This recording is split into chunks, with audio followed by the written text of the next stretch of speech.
সামান্য কিছু টাকার লোভে আমার সৎ মা মাত্র ১৭ বছর বয়সে আমাকে ৪১ বছর বয়সী লোকের সাথে বিয়ে দিয়েছিল। এই বিয়েতে প্রথমে আমার বাবার একদমই মতামত ছিল না।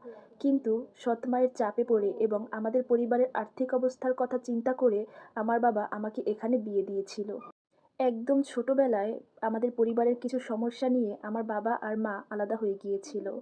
বাবা আর মা আলাদা হয়ে যাওয়ার পরে আমি বাবার কাছেই মানুষ হচ্ছিলাম। আমার মা চলে যাওয়ার ২১ দিনের মধ্যে আমার বাবা নতুন আরেকজনকে বিয়ে করে আমাদের ঘরে এনেছিল।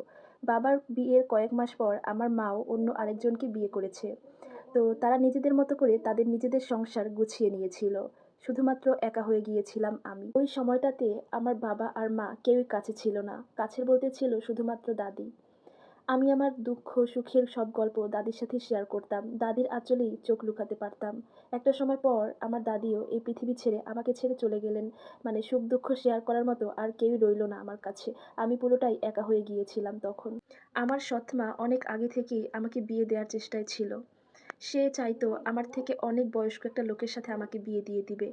আমার থেকে আমার হাসব্যান্ডের বয়স যদি অনেক কম হয় তাহলে আমার হাসব্যান্ড কখনো আমাকে ছেড়ে দিবে না। আর আমিও কখনো আমার মায়ের ঘাড়ের উপরে বোঝা হয়ে দাঁড়াবো না।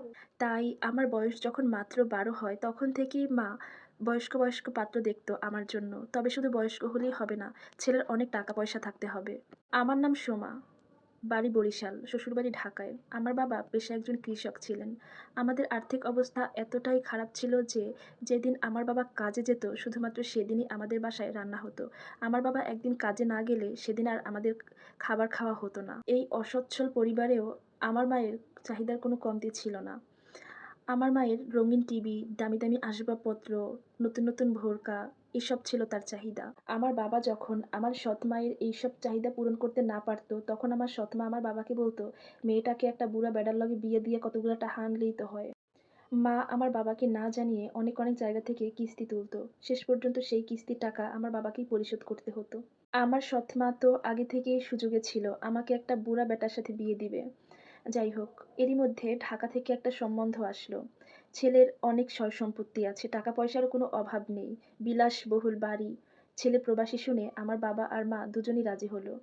কিন্তু এরপরে জানা গেল ছেলের বয়স ৪০। আমার মা তো মহা খুশি, আর বাবা এটা শুনে আর রাজি হলো না। তখন আমার সৎ মা বাবাকে বুঝিয়েছে, আমার মায়ের করা যত কিস্তির টাকা ছিল সব টাকা পরিশোধ করবে এই ছেলে। আমাদেরকে আর্থিকভাবে সাহায্য করবে।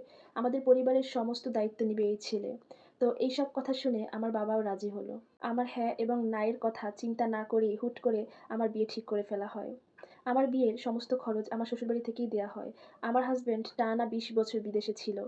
তাই দেশে এসে বিয়ে করার সুযোগ আর সে পায়নি। যাই হোক, সময় মতো যদি সে বিয়ে করত তাহলে হয়তো আমার মতো একটা মেয়ে থাকতো তার।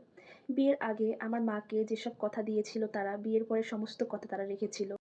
বিয়ের আগে আমার হাসব্যান্ড আমার বাবাকে অনেকগুলো টাকা দিয়েছিল। শুধু তাই নয়, বিয়েতেও অনেক দামি সোনা গহনা দিয়েছিল। মোট কথা বিয়েতে আমাকে একটা জীবন্ত পুতুলের মতো করে সাজিয়েছিল। আমার কিন্তু কখনো কোনো ছেলের সাথে সম্পর্ক ছিল না। তবুও কেন জানি এই বিয়েতে আমার কোনো আনন্দই ছিল না। ইভেন বিয়ের পরেও আমার কোনো আনন্দই নেই মনে। বিয়ের পরে আমার হাসব্যান্ড আমাকে অনেক দামি মোবাইল থেকে শুরু করে অনেক কিছুই দিয়েছিল। তবে সে শুধুমাত্র সময় দিতে পারেনি আমাকে। বিয়ের কয়েক মাস পর সে আবার বিদেশে চলে গিয়েছিল। তার দেয়া দামি মোবাইল আমার হাতেই রয়েছে, কিন্তু চাইলেই আমি যখন তখন যে কারো সাথে এই মোবাইল দিয়ে কথা বলতে পারি না। তার এই বিলাসবহুল বাড়িতে চাইলেই আমি যখন তখন ছাদে যেতে পারি না, বাগানে গিয়ে হাঁটতে পারি না, পুকুরে গোসল করতে আমাকে মানা করে দিয়েছে। বাবার বাড়ি যাওয়া তো একেবারেই নিষেধ। এখন আমার হাতে অনেক টাকা থাকে, কিন্তু আমি সেই আগের দিনগুলোকেই মিস করি, যেই দিনগুলোতে আমি অনাহারে কাটিয়েছিলাম, তবুও খুব শান্তিতে ছিলাম। তখন আমি মুক্ত পাখির মতো ঘুরে বেড়াতাম। আর এখন এখানে এসে আমার এত সুন্দর একটা বাড়ি পেয়েও মনে হইতেছে এ যেন এক আস্ত খাঁচার মধ্যে আমাকে বন্দি করে রাখা হয়েছে। এখন মাঝে আমার মায়ের কথা আমার খুব মনে পড়ে। হয়তো অভাবের কারণেই আমার মা আমার বাবার সংসার ছেড়ে চলে গিয়েছিল। এই যে এখন আমার হাতে এত টাকা, কিন্তু আমার স্বামী আমার কাছে নেই। আসলে আল্লাহ তাআলা সবার মধ্যেই কিছু না কিছু অসম্পূর্ণতা নিয়েই পৃথিবীতে পাঠায়। সো আজকের ভিডিওটা এই পর্যন্তই। Tata and take care.